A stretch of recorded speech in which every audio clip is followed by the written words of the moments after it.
नमस्कार शेतकरी मित्रांनो, रॉयल बळीराजा चॅनलमध्ये आपले सर्वांचे स्वागत आहे।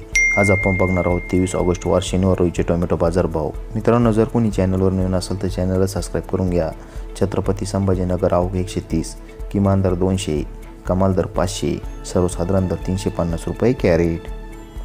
अमरावती आवक 120, किमान दर 440, कमाल दर 560, सर्वसाधारण दर 500 रुपये कॅरेट। पुणे मोशी आवक 411, किमान दर 200, कमाल दर 600, सर्वसाधारण दर 400 रुपये कॅरेट। नागपूर आवक 600, किमान दर 600, कमाल दर 900, सर्वसाधारण दर 850 रुपये कॅरेट। पनवेल आवक 934, किमान दर 800, कमाल दर 1000, सर्वसाधारण दर 900 रुपये कॅरेट। पिंपळगाव बसवंत आवक 21,540, किमान दर 50, कमाल दर 650, सर्वसाधारण दर 465 रुपये कॅरेट। धन्यवाद।